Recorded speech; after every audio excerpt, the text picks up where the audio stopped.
Good to be in church this morning. I have a few more. I brought some of these prayer cards for Ma'am Joni and I. Did any adult not get a prayer card, or you would like one for your Bible as a Bible bookmark? It will remind you to pray for us after we go. Does anyone, brother here, take a few? You can just see if anyone needs one. And I'll try to keep a few around. Appreciate your prayers very much. We're going to be in the book of Joshua, and chapter 1 is where we'll start today. Joshua chapter 1. It's an interesting time in history. A great potential battle ahead in the life of God's people. Joshua chapter 1. We will read verses 1 through 5. Thank you, brother. Joshua chapter 1 in your Bible. And you can stand when you found it. Let's stand in honor of the Word of God. Joshua chapter 1.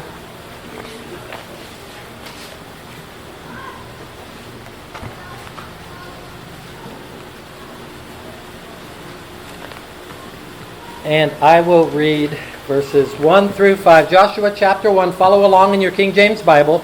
Now after the death of Moses, the servant of the Lord, it came to pass that the Lord spake unto Joshua, the son of Nun, Moses' minister, saying, Moses, my servant, is dead.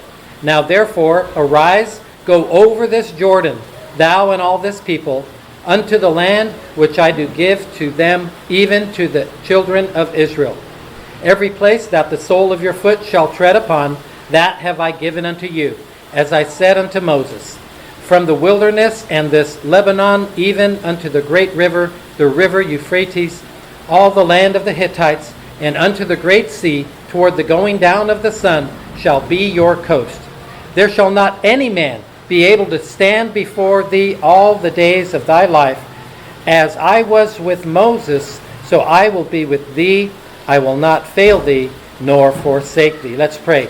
Lord, thank you for your word. Thank you for the wonderful lessons, the fantastic and awesome stories that we find in your word. Help us to learn and glean from it today. Father, I pray you'll speak through me.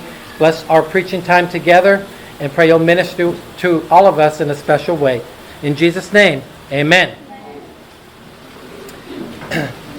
So we're going to talk about this. Joshua conquers Jericho. The story of Joshua and his army, the army of God, conquering Jericho. What was his formula for victory?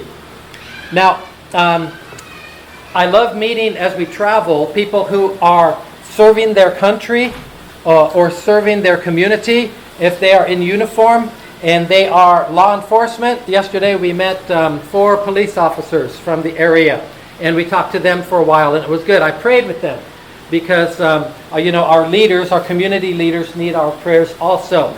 But also when I see people in a military uniform, I have a lot of respect for someone, because they're willing to do anything to help preserve and protect and help others, even at the cost of their own life. So Joshua's getting ready for a great battle. He's got men ready to fight, and yet he faces what seems to be an impossible task ahead. So he's the new leader of Israel. They must conquer their enemies who are occupying the land. And the first place they come is the great walled city of Jericho.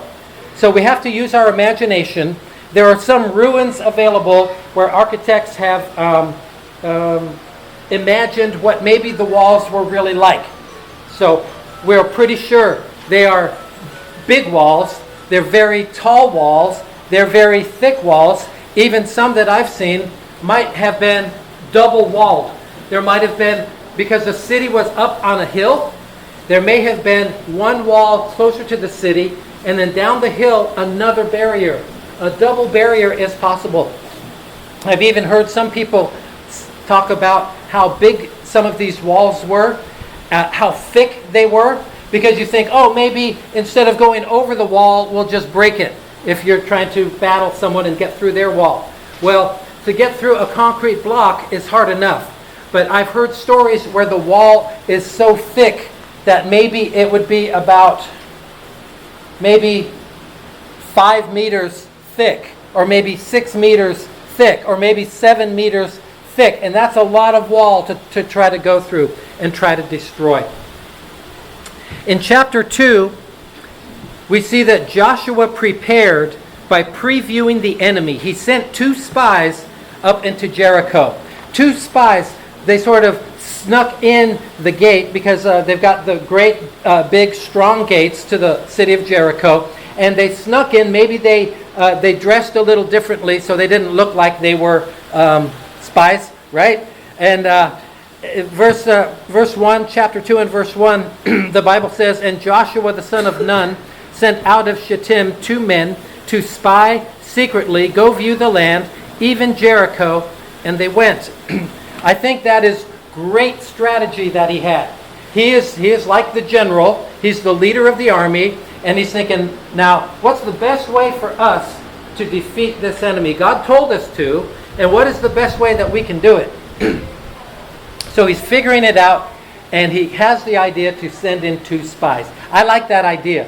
I think it would be fun to be like a secret agent or an undercover, and maybe you have a small pencil and you're taking notes about things you see, things that might help you, like, okay, the water supply is over here, and the armory is over here, and the men are all sleeping at this time of the morning. You could get some intelligence, right?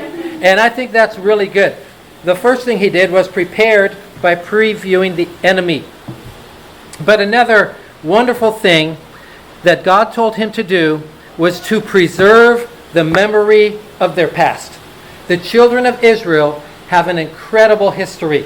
They have an incredible story. In chapter 4, Joshua 4, verses 1 through 3, we read this.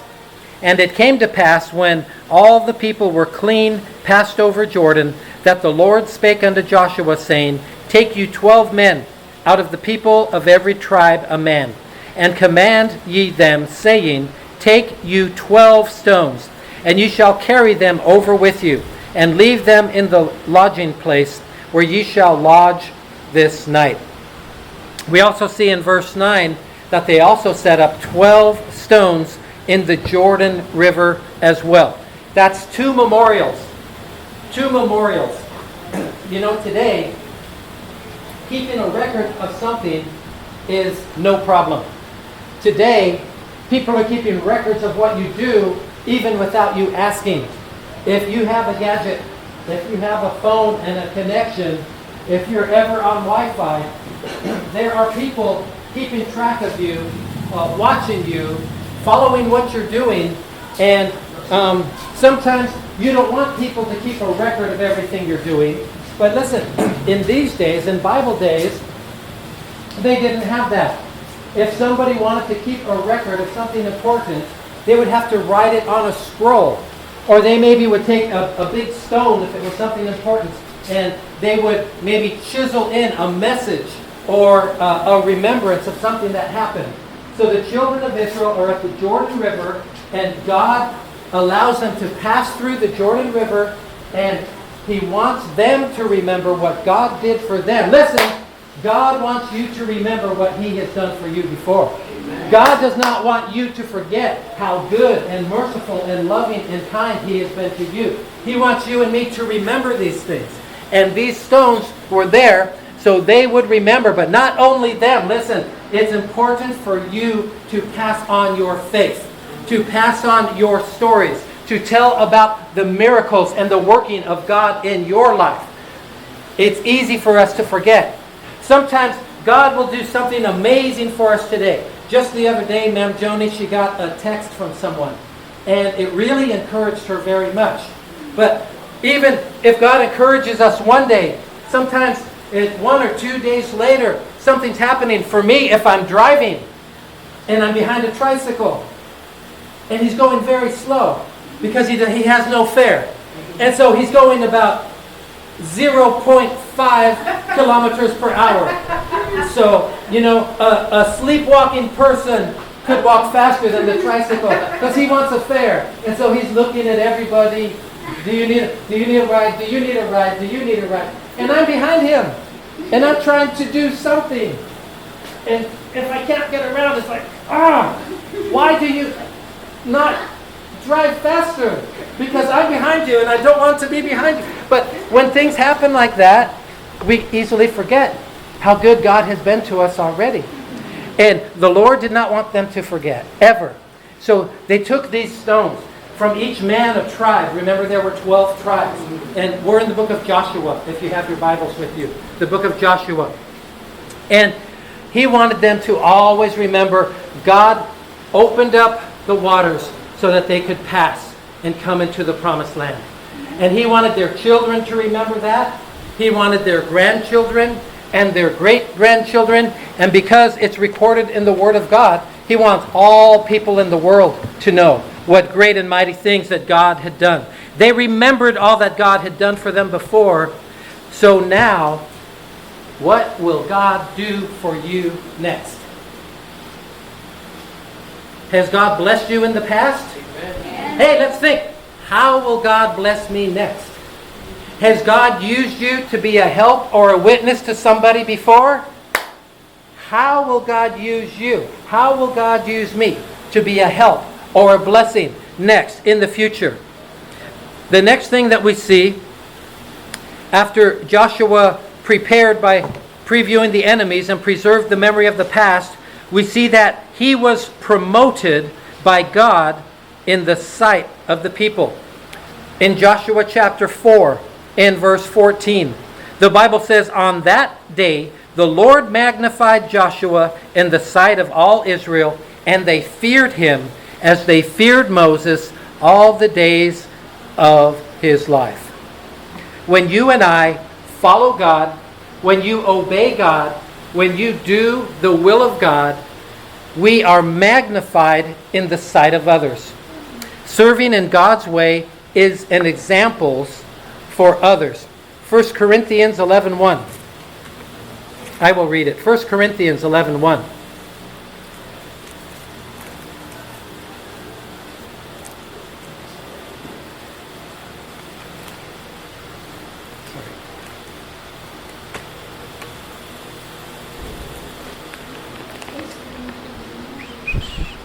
"Be ye followers of me, even as I also am of Christ."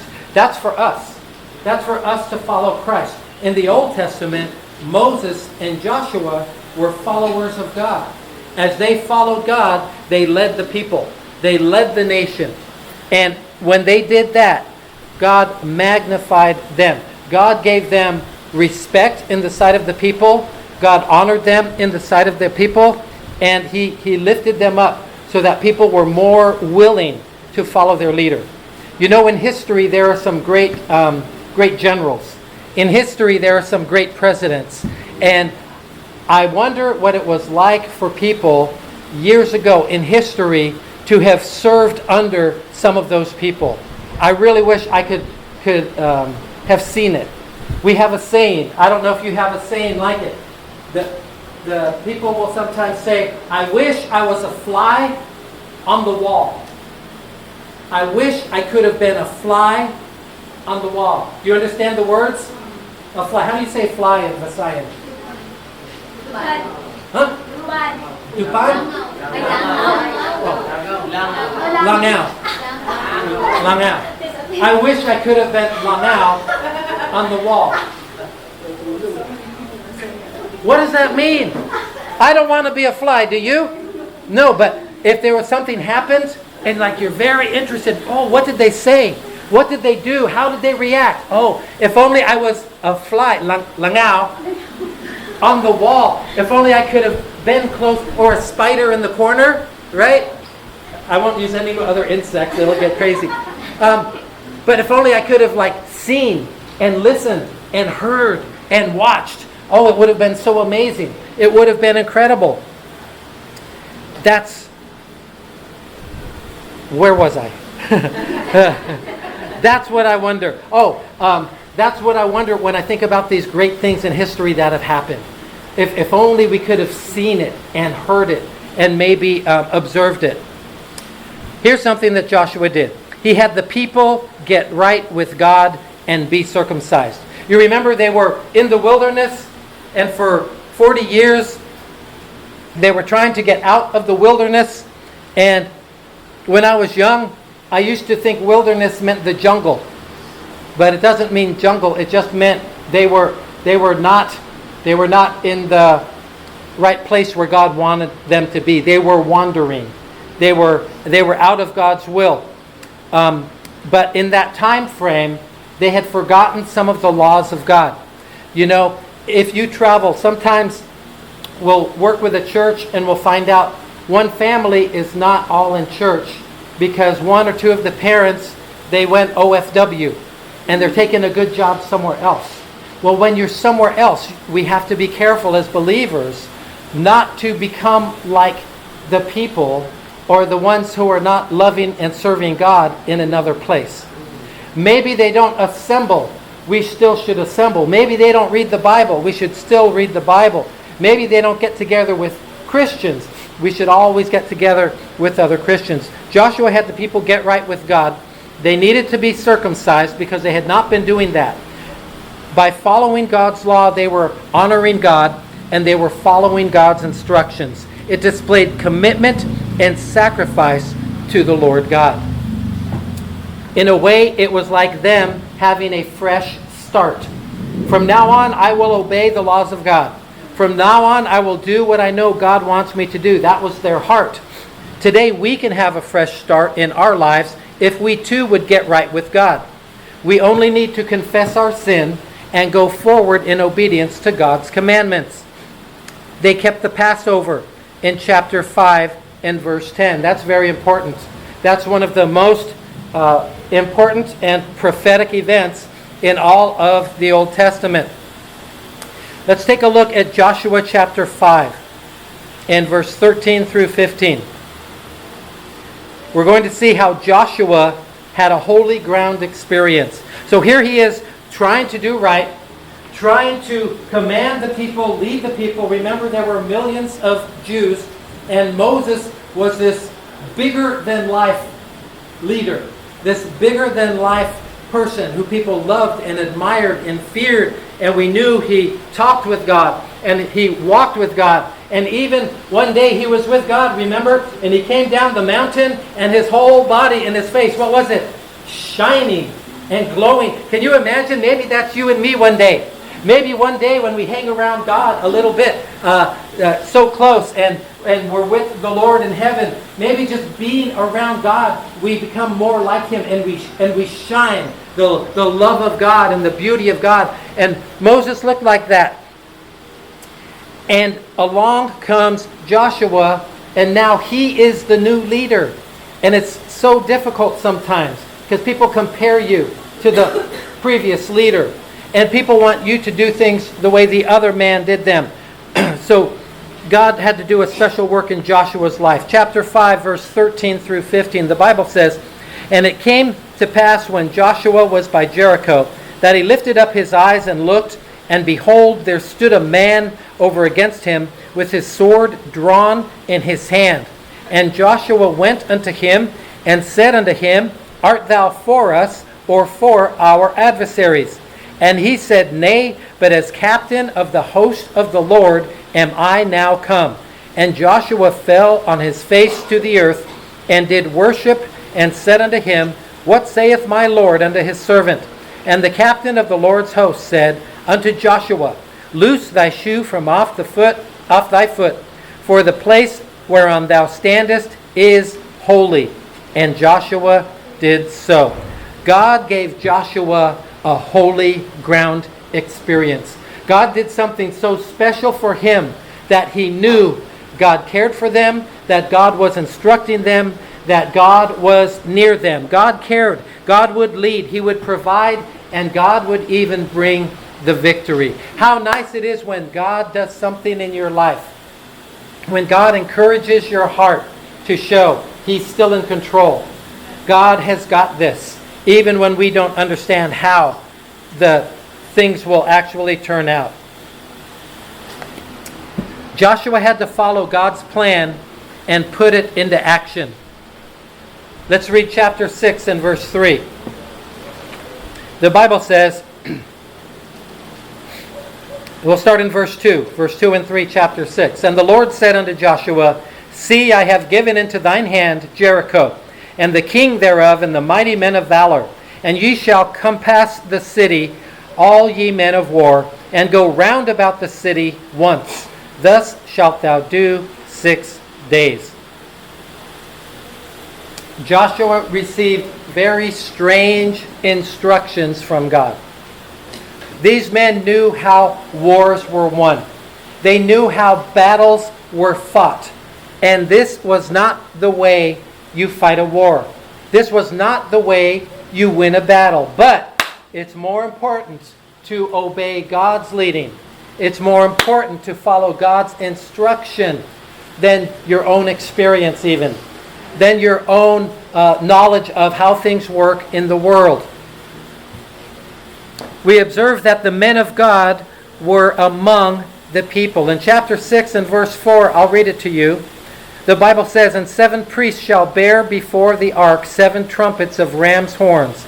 And the 7th day you shall compass the city 7 times, and the priests shall blow the trumpets. The men of God led the way over the Jordan. The men of God were with the people. The men of God were among the people. I like that kind of leader. I like it when the leaders are willing to also be with the people. When leaders are able and willing to work with the people. The leaders are willing to set the example. The leaders are willing to plan and to work and to sweat and to help show people the way of leadership. Sometimes there are leaders who don't want to do anything except something very specific. Men of God are to be our leaders and good examples as obedient followers of Christ. As you read about this event, we see that 40,000 warriors were selected. 40,000, that's a big army. That's a lot of people. In chapter 6, the divine plan was revealed. God's plan was this: walk in obedience to God. God's plan was this: walk in obedience to God. The Lord was going to win a great victory. The battle was going to be won if they would walk in obedience to God. That was Joshua's formula for victory. It was to walk with God in obedience to Him. Just walk. This army of 40,000, these priests, these people that had the trumpets, all they had to do was obey God and walk around the city. I'll read verse 3 again. And ye shall come past the city, all ye men of war, and go round about the city once. Thus shalt thou do 6 days. Whenever you face a battle in your life, here's what you need to do. Walk with God. Do you want to experience victory in your Christian life? Then walk with God. Would you like God's favor? Would you like God's blessings in your life? Guess what I'm going to tell you God says you need to do? You need to walk with God. Amen. They had a great army to fight. They had walls that they could not understand. How can we get through those walls? How can we get past those walls? How can we obey God and defeat the enemy? And God said, here's how we're going to do it. You're going to just walk around the city every day and follow my direction, follow my instruction, believe in me, have faith, don't question God, make sure you're trusting God, follow your leader, follow the man of God, and walk with God. And that's how you will have victory. Their victory required daily obedience. Daily obedience. I'm so happy I get to see you on Sunday. It's a blessing you're in church. Are you happy to be in church? Amen? Amen. I'm glad you're in church today. But obeying God only on Sundays isn't right. It's not fair. It's not honest if that's the only time we honor God. If that's the only time we obey God. If that's the only day we try to be good. Their victory required daily obedience. For us to have victory in our Christian lives, it also requires daily obedience. God did not ask them to do something that seemed impossible. God did not tell them, I'm going to get you to build a bridge that goes over the Great Wall so you can run in the city and attack them. He didn't tell them to do that. He didn't tell them, I want you to get sticks, I want you to get shovels, and I want you to dig and dig and dig, and we'll tunnel under the walls, and then we'll sneak in and we'll surprise them, and then we will battle and have the victory. No, God didn't say that. God did not tell them, here's the plan, brother. Here's the plan. I got a good idea. I'm a military man. I've got a good plan. You go to India and you get 2,000 elephants, and we'll put helmets on the elephants, and we'll teach them to run, and they will run into the wall until they hit the wall, and we'll knock down the wall. That's how we'll do it. Sounds like a lot of work, doesn't it? I don't know how to train an elephant to fight in a war. And I don't think they could have done it in their day either. What did God ask them? Can you imagine them? Oh God, before they got the instructions. Oh God, we need you. We trust you. We love you. We'll obey all your old commandments. We'll get circumcised like we're supposed to. And we'll observe the Passover like we're supposed to. And Lord, we need this great battle plan. How are we going to win? How are we going to get through those walls and defeat the enemy? He says, psst, here's the plan. Walk around the city. Just take a walk around the city. But there's more to it than that. There was more to it than that. He simply asked them to walk for him and, listen, and to walk with him. Walk for him and walk with him. Are you willing to walk for God in your life? Are you willing to walk for God in your life? Amen. Amen. I'm glad you are. So many of you I see during the week, on Saturdays, and often more times than that, and you walk for God around the city, and you bring gospel tracts, and you offer people God's simple plan of salvation. And are you willing to walk with God in your life? Some people are so busy being busy for God. They think if I'm busy, do this, God will be happy. But listen, God told Mary and Martha, remember?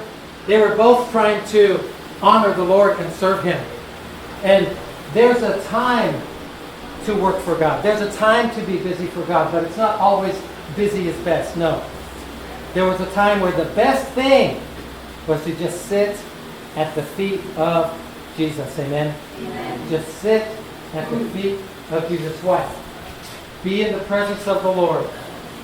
Hear the words of the Lord. Hear the instructions of the Lord in God's word. That is important.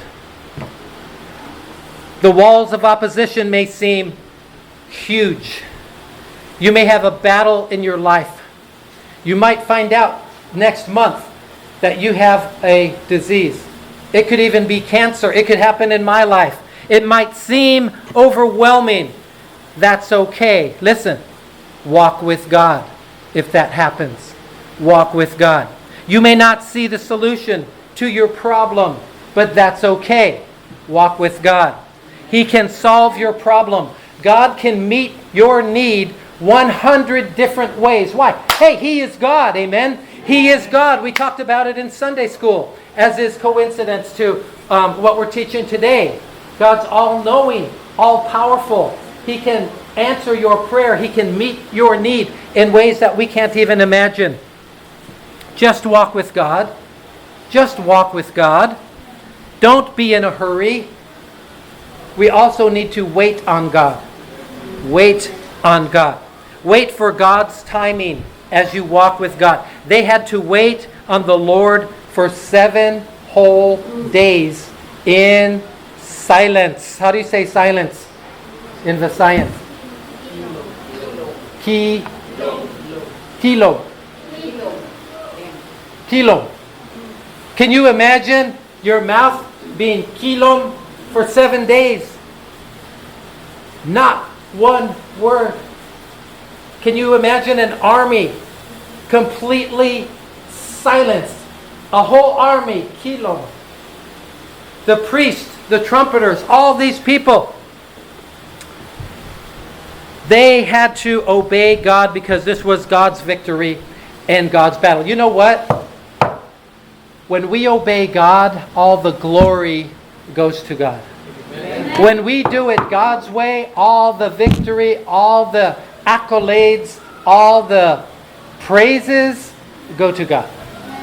If me and Brother Jetty made a plan and then we did something and a good thing turned out, a good result, we would be like, oh, well, you know, it's okay. Yeah, it was us. We're very smart, the two of us.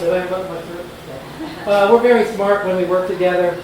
We're very brilliant. We're good planners. We've got the right stuff. We've got the right stuff. And no. See, when it's God's plan and we do it God's way, then God gets the victory. So 7 days in silence. Do you think some of them were wondering exactly when will God perform a miracle that we can get through those walls?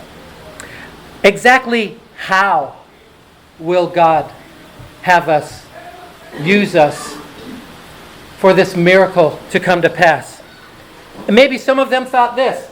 They got instructions from God, walk around the city every day for 6 days in silence. The whole army, all the priests and the trumpeters. Why this way, Lord? Have you ever asked God why? Probably. Sometimes, God, I don't understand you. And that's where we need to put our trust in the Lord. Amen. And if we have enough faith, we will obey God in God's way. As we walk with God, we ought to talk with God. They could pray without moving their lips. They could pray in silence. For those 7 days, the people were not to speak, not to make any noise at all. In Joshua chapter 6, verse 10, and Joshua had commanded the people, saying, Ye shall not shout, nor make any noise with your voice, neither shall any word proceed out of your mouth until the day I bid you shout, then ye shall shout. I think that those men, I think that nation, I think they prayed, I think they communed with God.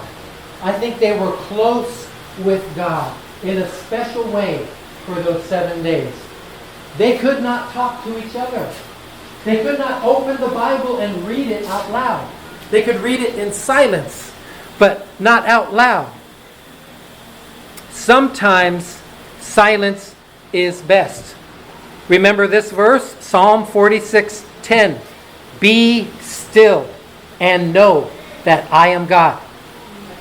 In 1 Kings 19, Elijah was wanting to hear from God. He thought, will God speak to me in the wind? Will God speak to me and show His will and His power in the earthquake? Or maybe it will be a fire. No, none of those. Not the wind, not an earthquake, not the fire, but a still, small voice. Sometimes we need to have quiet around us to hear God, don't we? They could not speak until Joshua told them it was okay. I believe they were praying silently from their hearts to the ears of God, depending on God. This mission was going to be executed by following God's plan, God's way, according to God's timing. Amen. For 6 days, the enemy could have shot at them. They could have antagonized them. They could have called them names. But we have no record that any of that happened. I like this. In verse 2, we read that God has already given it into their hands. Let me read verse 2, chapter 6. And the Lord said unto Joshua, See, I have given into thine hand Jericho, and the king thereof, and the mighty men of valor. Verse 2 does not say, I will give it to you. It says, I have given it to you.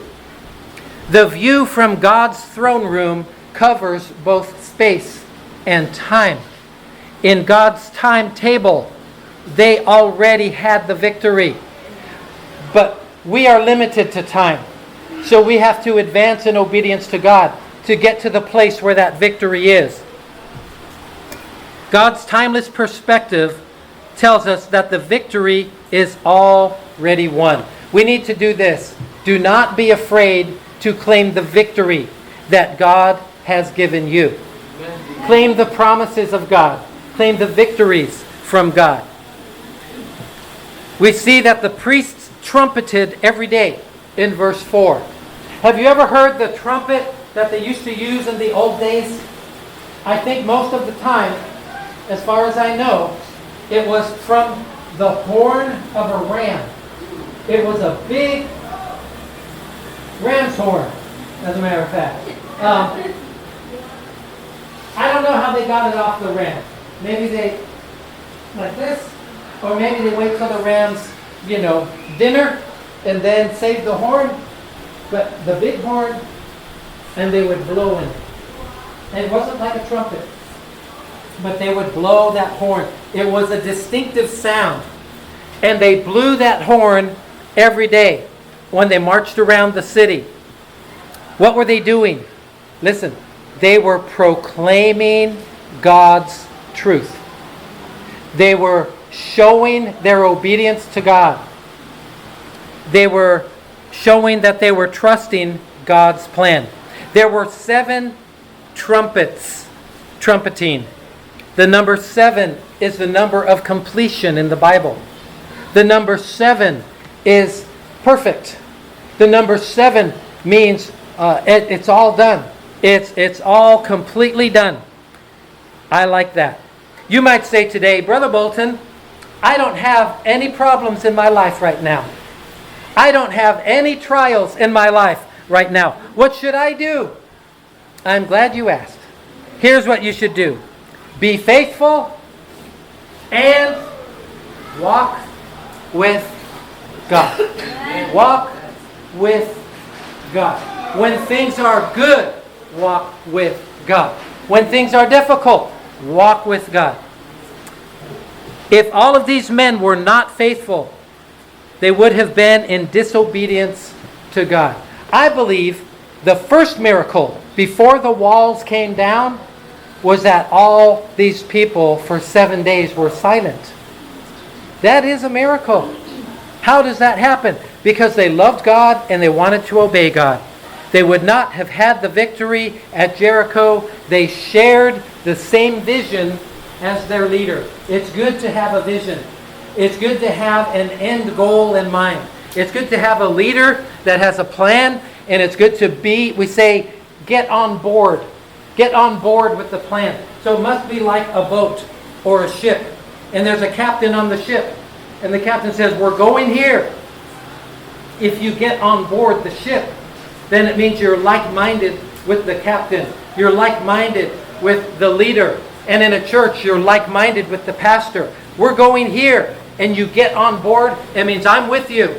I'm going with you. I'm looking toward the same goal. I have the same vision as you. 6 days in a row, they were found faithful, doing their part, doing their job, walking with God. Every day for 6 days, they assembled, followed the priests, and compassed the city in silence. Here's something that I figured out recently, because I am smart as a 5th grader. How many days in a week? How many days in a week? One of those days is called the Sabbath. Is that right? The Jews are not allowed to work on the Sabbath day. But God said, walk around the city every day. We don't know what day of the week it was when it started. But one of those days was the Sabbath day. Hey, to obey God is best. To obey God is better than any other kind of sacrifice. He even had them work on the Sabbath. Why? Because God was doing a special work.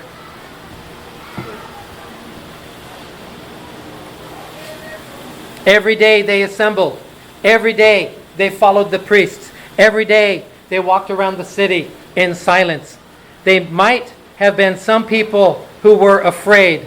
But listen, when you're afraid, You can turn to God's Word for instruction and comfort and reassurance. Let me give you some verses that are good. Jeremiah 33:3. Call on me, and I will answer thee and show thee great and mighty things which thou knowest not. Jeremiah 39:17. But I will deliver thee in that day, saith the Lord, and thou shalt not be given into the hand of the men of whom thou art afraid. Deuteronomy 20 and verse 1, the Bible says, when thou goest out to battle against thine enemies, and seest horses and chariots, and a people more than thou, be not afraid of them, for the Lord thy God is with thee, which brought thee up out of the land of Egypt. Deuteronomy 28 and verse 10. And all the people of the earth shall see that thou art called by the name of the Lord, and they shall be afraid of thee. What a great verse. Joshua chapter 1 verses 5 and 6. Let's read that again. I will be with thee. I will not fail thee nor forsake thee. Be strong and of a good courage. You know what? Sometimes we have to be strong. Sometimes we have to be courageous to do what we know God wants us to do. But that's the challenge. And that's what God wants to see in us. Our strength and our courage. Psalm 50 and verse 5. And call upon me in the day of trouble. I will deliver thee, and thou shalt glorify me. I like that. God says, I will deliver you, and then you just glorify God. I will deliver you, and then you glorify God. I will deliver you. I will deliver you. God can. God will deliver you. But then what should you do? What should I do when God works in our life? When God works in our heart? Thank you, Lord. Lift up His name. Talk to God. Walk with God. And praise Him. Glorify Him. Before they saw the victory, on the seventh day, they had to do 7 times the work.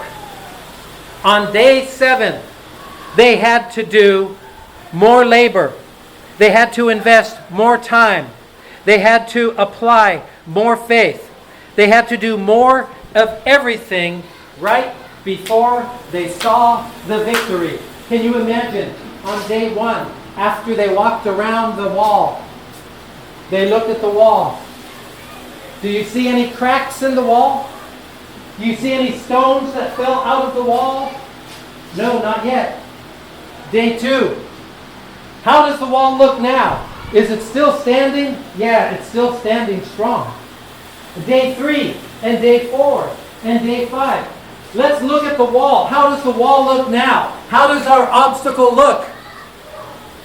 It still looks insurmountable. It looks impossible to get over.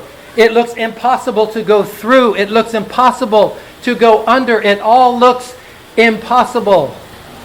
But they had to obey God. They had to continue in faith. On the 7th day, I measured the highway. I measured the distance in Dapitan from the highway here all the way around, from the coastal highway around to this road. Just over 7 kilometers. If you and I were to walk right now, all the way around, imagine the wall, because we don't know how much distance the wall was. Imagine the wall was 7 kilometers. Maybe it was more. It could have been. But for us to walk around right now would take about 1 hour.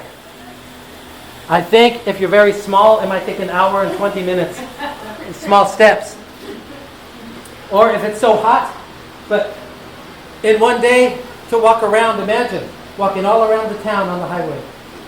And then the next day again, and then the last day, God says, hey, start early. I need you to do it 7 times. And they know this is the last day. This is the day God will show us His power and His might and His miracle. Let's walk around first time. How does the wall look? No difference. Walk around again, second time, 7th day. How does the wall look? It looks impossible. 3rd time. I don't see how we can get the victory. 4th time. What are we doing this for? Is it worth it? Does it really matter? Should I obey God when it doesn't make sense? 5th time. The wall is still there. 6th time. You know what? We marched around for 6 days. We marched around 6 times today. I give up. I quit. I'm not going to serve God. I'm not going to obey God. I'm going to go back to the wilderness, or I'll go back to Egypt because God did not deliver. No. Don't give up on God. God wants your complete obedience. Complete obedience. He said, walk around on the 7th day 7 times. Remember the number 7? The number of completion. The number of perfection. You might say, not until the 7th time around is it finished. It's not finished until you go around all 7 times. We have the opportunity to receive something from the Word of God every Sunday morning. They were faithful. We need to be faithful Christians. We have an opportunity to hear from the Word of God in Sunday school and Sunday morning and Sunday afternoon service. We have the opportunity to hear from the Word of God on prayer service on Wednesday evening. At least 3 opportunities a week for you and your family to receive blessings from God, from the Word of God, and fellowship with the family of God. God has wisdom from His Word, a message for your heart from the Holy Spirit. When you assemble here, here's what happens. You set yourself apart from the world for a short time. You give God a chance to speak to your heart when you come here to church. After 7 times around, on the 7th day, God gave a miraculous victory. The priests blew the trumpets. The people shouted their battle cry, and the walls fell down. An interesting part of the story. If people who don't believe in the Bible want to explain what happened, they might say, well, it was coincidence, and there was an earthquake, and the earthquake caused the wall to fall down. But remember this, not all of the wall fell. Remember this, there is part of the wall that was used for an apartment, for housing. And there was families that lived in the wall. There was a part where Rahab and her family lived. Rahab feared God. She trusted God, and she was saved from a terrible death. Remember when we started, he sent 2 spies into the city? When you read the Bible account, we find that they had to hide from being captured because they found out they were spies, and Rahab hid them. And then they promised to come back and save her and her family. Some people have bad words to say about Rahab, but listen, Jesus saves.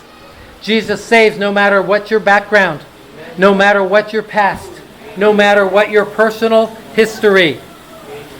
The Bible concludes with this story in Joshua 6 and verse 27. The Lord was with Joshua. The Lord was with Joshua. You know what? They committed to obey God in faith. They followed God's way and God's plan down to every detail. They saw a great victory. They avoided having to fight a battle in a traditional way and lose so many of their own men. And the story concludes with the Lord was with Joshua. When you and I obey God, when we do things God's way, when God brings us victories, that could be our testimony too. The Lord was with you. The Lord was with you, and you, and you, and the Lord was with me. And that's a great way to end any story. So I ask you today, how is your walk with the Lord today? How is your walk with God? Is it something that you pursue every day? Not 3 days a week, not 6 days a week, 7 days a week. Would you like to experience great victories in your life? I pray you would. then here's the answer. Walk with the Lord. Walk with the Lord every day. Follow His plan. Follow God's plan for your life to victory. The first thing that anybody must do is be sure they are saved. To be sure they've trusted Jesus Christ as their personal Savior. And then obey the Lord and follow Him in baptism. After that, be faithful in church. Be faithful in prayer. Be faithful and spend time in the Word of God. And be faithful to share the gospel with others. Let's stand together and have an invitation time and a word of prayer.